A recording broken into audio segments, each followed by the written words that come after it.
question as Broadway production costs climb into the tens of millions of dollars. Is the large-scale design the spectacle reshaping the way stories are told on stage? Consistently, since they opened, two of the biggest grossing shows on the boards in now are Harry Potter and the Cursed Child and Stranger Things, The First Shadow.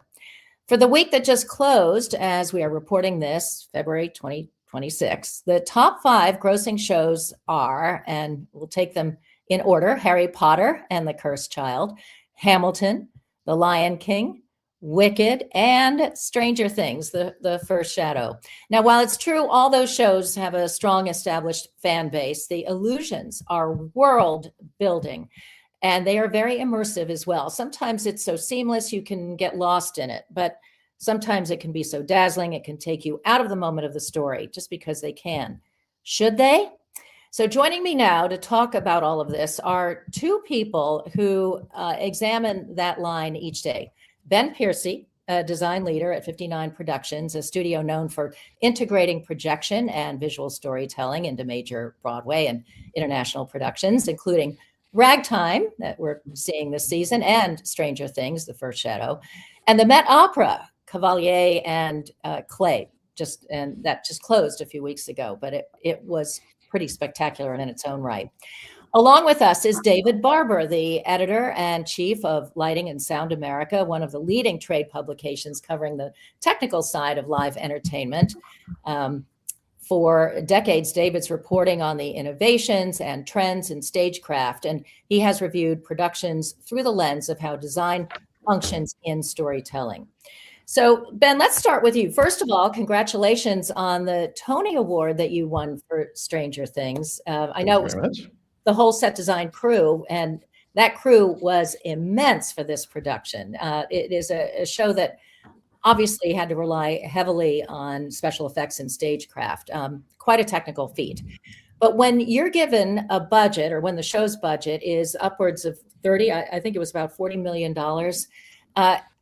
who determines how that money is spent? And is there a temptation to splurge and go wild? Why don't you walk us through the creative process? I mean, I would say that obviously we're well aware of what the costs are, although not all of them and not all the time. A big part of the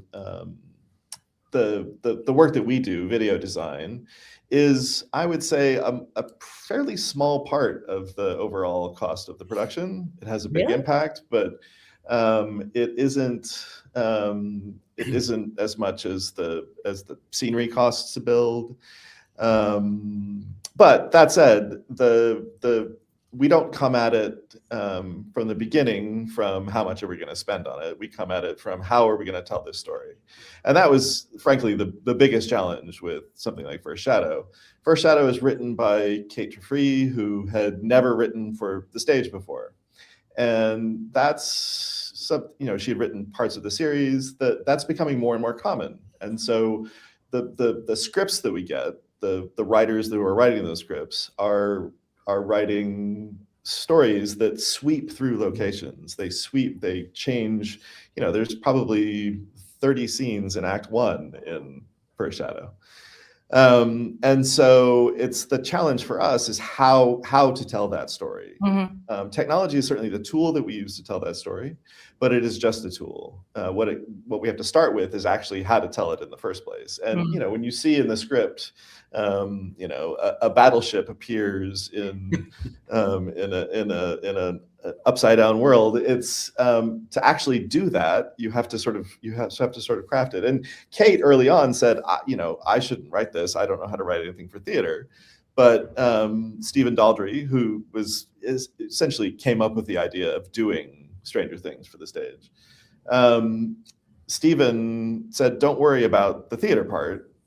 We'll help you with that. You just write the story, and we'll figure out how to turn it into a play. And we did. And that was Stephen, our set designer, Miriam Buther, Our sound designer, Paul Arditi, who did an extraordinary job crafting a world for the stage. Lighting designer, John Clark, and 59, and my colleagues at 59, Brigitte, our costume designer. So. Ben, when Daldry says don't worry about the theater part, what does he mean by that? He means Kate shouldn't worry about how to get the battleship on stage or how long that's going to take. Technicals, right? Exactly. So let your design team and Stephen figure out how to stage that. And it went through a series. So in the early days we started with a workshop that my colleagues and I at 59 put together, which was just to show the kinds of theater magic that we could create. Mm-hmm. And so we put together all sorts of little vignettes of and this was realized in physical form. Sort of this is what various projection techniques looked like. This is how you could manipulate a space. And so delivering that information to the fellow creatives is also a huge part of the process, because we're using new tools, we're using them in new ways. Not everybody, Stephen doesn't know how that works until he sees it. Mm-hmm. So we have to either figure out how to communicate what it's going to look like or show him what it's going to look like. Mm. The topic of this particular segment is spectacle versus story, and there is a stark difference of opinion on exactly how that should work. And I would have to say there's a delicate balance. How much to dazzle the audience versus is it going to interfere with the story? Does it enhance the story or does it detract from them? And I was looking at all the reviews for Stranger Things, and I think without exception, the critics were very impressed with your work in particular, but they weren't so hot on the storytelling aspect.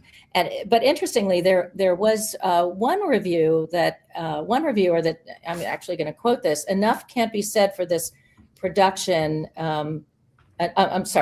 Enough can't be said that this production doesn't change the game of Broadway. It smashes the game board and shoots it into a new dimension. And then I saw the Times review in actually I'm going to quote the Times review of the London production, in which he wrote, "Cheap thrills, expensively made." David, I think you're more in that category when you reviewed Stranger Things. What's your opinion on all of this? And actually, I want to get your sense of, is it possible to have a perfect balance of spectacle and good storytelling? Well, I didn't have any objection to the technology used in Stranger Things at all. I mean, if you're going to put Stranger Things on a stage, you'd better deliver. And because I'm a fan, I've been watching the show all along. Yeah. And so what I thought that was a little lacking in the production was that what really works in the show is the charm of that young cast and the older actors with them and those characters. And this show does kind of take you out of that. You are seeing some of those characters, but you're seeing them as teenagers. And then there's a lot of stuff going on that isn't directly connected to the plot of the show or the way that it appears on TV. So I thought a certain amount of the humor and charm of this series was missing, but it was still a riveting spectacle, and they really came at you, and you couldn't look away from the stage. So, and on that level, I thought it completely delivered. So is it possible? Oh, I'm sorry. Go ahead, Ben. That's okay. So it's interesting. I frequently describe what I do when I'm a video designer. The tools we use are very sharp knives, and we have to cut carefully. It is very easy for us to overwhelm what's happening on stage, and we work very hard to try not to do that. I'm always proudest of my work when people don't notice it or can't tell what was video or what was lighting or what was what was scenery. That's when I feel like we've succeeded. So we are not designing spectacle for spectacle's sake. Nobody sat in a room for Stranger Things thinking, how are we going to wow the audience with a particular effect? We were trying to tell a story. Yeah. And that story is frequently in a whole other world. And that's literally that's a challenge to present on a Broadway stage. That said, we're using theatrical tricks and magic that has been done for hundreds of years.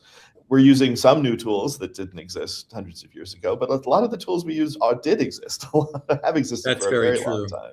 Yeah, that's very true. Yeah, we're just presenting them in a unique way to tell that story. And there are aspects of the design that totally facilitate the storytelling. It is a huge, sprawling plot, and without that turntable constantly moving and delivering new characters and sets, it would take 5 hours to do that play. And the video, in particular, is excellent. A lot of video design is about transitions and making changes and transitions that you couldn't do any other way, and that's absolutely crucial to the need to pace that play and keep it moving at all costs. Yeah. I design time with light. That is how I describe what I do. Ooh, very nice. That time with light is quite lovely. Interestingly, the New York Times review of the Broadway production called it a live spectacle event. I don't know if that was meant to be derogatory or whatever, but it's true when you have a show like Harry Potter, for one, and Stranger Things, the special effects are what people go for, essentially. They want to see that the stars of the show are whatever can impress them the most on the stage. Would it make sense to have two categories of shows where you have a show that's more substantive versus a show that's just all dazzling? Or is Broadway, I guess, the corollary to that is Broadway becoming a theme park with all of these, fancy special effects shows, which the bulk of the critics aren't really loving. What do you think, David? I think shows like Harry Potter and Stranger Things are kind of fabulous one-offs. And I really disagree with that critic who said this smashes the Broadway board and it's all going to change. I don't think that at all. I also think that for the last 70 years, people have been saying, oh, Broadway's too spectacular. It's too big. What about the human factor? Right, the Disney Vacation, remember that? Right, exactly. I mean, if Broadway's becoming a theme park, it's becoming so because of, I think, changes that have happened in the audience post-COVID, and we're relying much more on a tourist audience than the kind of really seasoned theater-going tri-state audience that used to exist. And so there's a heavy reliance on IP properties because you've got to sell brand names. You either have to have a star or you have to have a title, The Great Gatsby, The Outsiders, Stranger Things. And that is the one thing that makes me a little worried because I like to see people doing new plays and new musicals and fresh ideas. Originals, yeah. Yes. But those could be there's small. There's always been a Phantom of the Opera, and there's always been a show like Fun Home. You know what I mean? Like there's always been a choice between spectacle and something that's more intimate and more available. The interesting thing about the two that you quoted is that they're both plays, and that is new. The idea that you do a play like that on the scale of a musical, because Stranger Things is as big as any musical I've ever done. So that is different. Yeah, I get worried about groupthink though, because we all say it's got to be this way, it's got to be that way. I've just said you have to have a star, you have to have a property. Look at some of the biggest hits the last couple of years. Stereophonic, a 3-hour and 15-minute play with no stars about the making of a pop album from 50 years ago, and it posted spectacular numbers. Look at Oh Mary, which is the kind of thing that I personally used to go see on Avenue C and 6th Street back in the 1980s with like Charles Bush or somebody like that. And now it's selling out in its second year to an all ages, very mixed audience. And what does that mean? No one knew who Cole Escola was before they landed on Broadway. Yeah, what else comes to mind? Operation Mincemeat. Absolutely, absolutely. And that's pure theater, right. in my estimation. So. But that's why I say maybe there's two categories, or you have like the real theater but I had asked earlier, what's the balance? Are there any shows out there? And, one show that sort of comes to mind is Harry Potter. I think they balanced it pretty well with, the characters were pretty strongly developed, but at the same time, you had all those fancy special effects, which is what people go for. I think that the hold of the Harry Potter books over the audience was sufficient enough that people were intrigued by the idea of what would happen when they were all in their 40s and had to face a whole new set of crises. Again, a lot of the technology in Harry Potter has been around since, since Shakespeare practically, even though there was a lot of tremendous work done on it. So I don't know. I think that in a way, Ragtime, which Ben worked on this year, is a brilliant example Bravo. of using. I happen to be writing a feature story about it right now, so this is on my top of mind. But it's a show that's very big. It has a tremendous visual impact, but there's not a lot of scenery in it, and the projections are beautifully integrated into it. Yeah. Alluding to something that Ben said before, you can be looking at the stage at Ragtime and not really know what you're seeing, if it's scenery or if it's lighting or it's video. And again, this production was designed to make this 3-hour musical move fast, which it needs to do with its sprawling cast of characters and its many plots. Yeah. So I think it's an excellent example of a design that's large scale, but totally in the service of the material. Right, perfectly integrated. By the way, Ben, you had said something about, I think I read this, or maybe you just said it and I forgot, but you were talking about your aim is to make the visuals seamless so that people don't stop and say, oh, wow, look at that. But I will say that effect that you achieved, we just saw it with Casey Levy standing on that bare stage with that gorgeous overhang. Was that supposed to be clouds? Because I know it happened right during the beach scene, but that was just spectacular. How did you come up with that? So David Corrins did the set, and he created this sort of massive piece of fabric that unfurls itself and moves upstage. And yes, it is meant to represent clouds, but it's an abstract version, right? And so at one point and in fact, I think in the transition into it, we project some clouds across it. There's sort of a stormy moment that leads into it. But once it's in, it's an abstract mind space. It's the world of this character and what she's thinking. And that is where I could easily have projected very beautiful clouds on this, but this is instead a combination of some projection, some lighting, and the physical piece of scenery that's been created there to create this abstract effect. And that is where the work is most satisfying, when it's sort of, because we're all individual artists and we each have our sort of disciplines and crafts, but we work together to create this magical moment, which I don't know of any other artistry or discipline that works that way, where it's just sort of the collective mind of the people in the room creating. It's a great example of design being used, but as it can be used in musical theater, to take you inside the character's mind. Yeah, it was great. Talk about getting into a character's mind. I wanted to bring up another show, The Picture of Dorian Gray, last year, which also sharply split the critics. And one thing that I will now, so for those who are listening and don't know it very well, but it was an adaptation of an Oscar Wilde novel that was written in 1890, and it was considered a classic, but it turned into essentially a solo production with Sarah Snook playing something like 26 roles. And she was aided immeasurably by lots of visuals, video projections on various screens that popped up, and a camera crew that was following her all around. And I wanted to mention that a friend of ours, Michael Summers, who was writing his review, said it's the latest example of a dubious trend in the theater. Who wants to pay to see a Broadway show and then watch movies? What are your thoughts? Actually, Ben, I want to get your thought on that, first of all, because this is right up your alley. And you start. Much, a little what?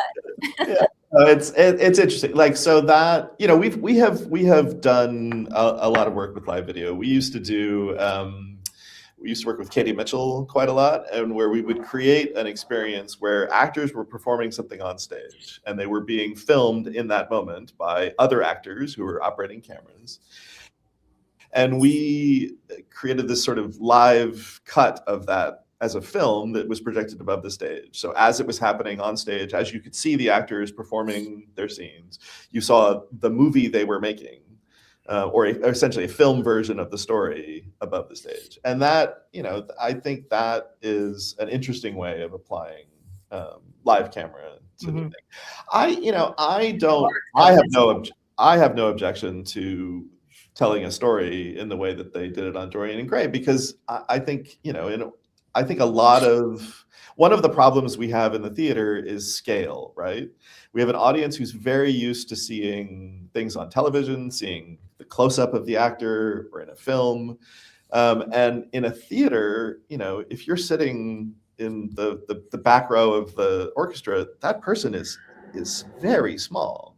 And if you're telling a story that involves the way that character is being formed is in the detail of what they're doing in their face, in order to magnify that the audience can see it, that's a perfectly good way of doing that and telling that story.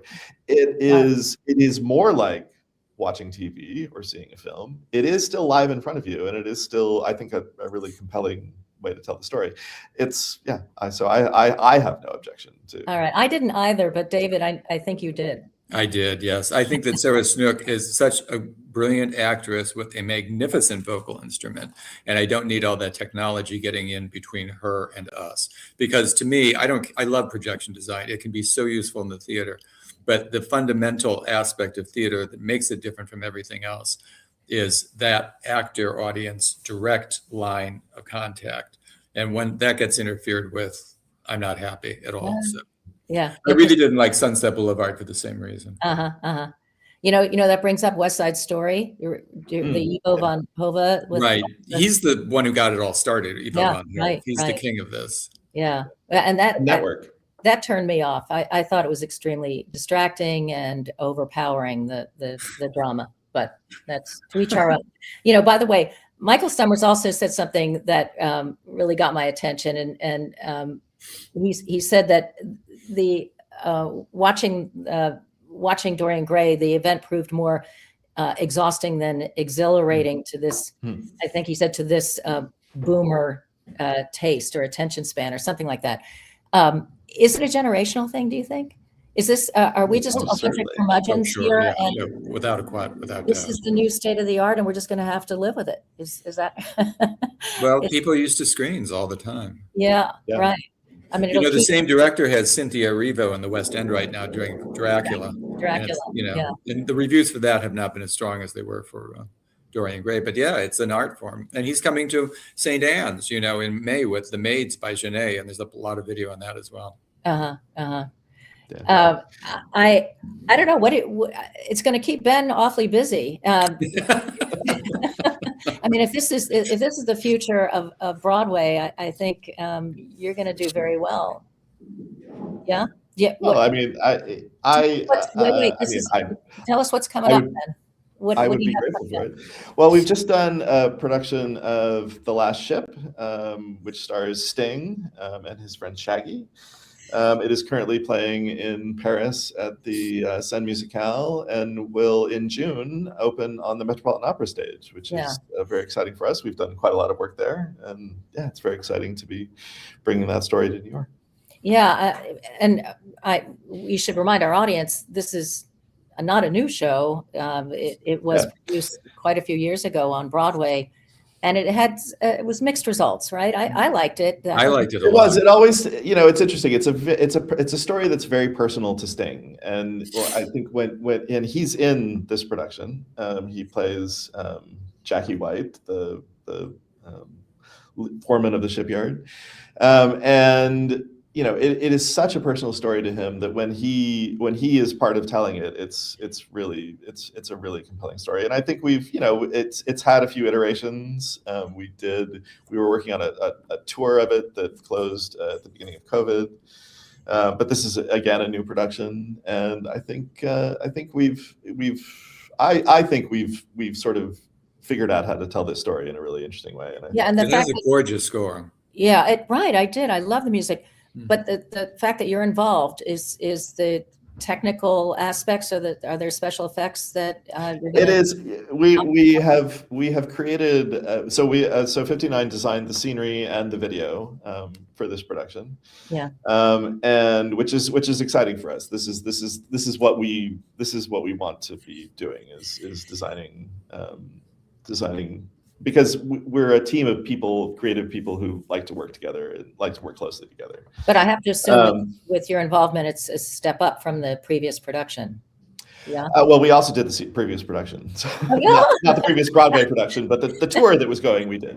But we have iterated, and it is not this at all the same. It's a completely new scenic environment for the show, which places the ship front and center, and it's I think it's really exciting. I think we've achieved something technically that really. Again, that thing about blurring the lines between what's real and what's I think we've done that in a way on the last ship that is unique and exciting. Well, bravo. I'm looking forward to it, and at the Met, no less. That's great. I know, gentlemen. It's been a wonderful conversation. We could go a lot longer, but unfortunately, time is our enemy. Ben Piercy and David Barber, can't thank you enough. It was a wonderful conversation. Pleasure. Thank you. Let's get together again for some other talk. We will. Sounds good. Right. Thanks again. And hey, folks, in our next show, Times Square has spring fever. We are diving into the new state of shows, or slate of shows, that is, or the state of shows, all loading in right now, from Beaches to The Lost Boys. It's marquee madness, as we're calling it. So thanks all for watching.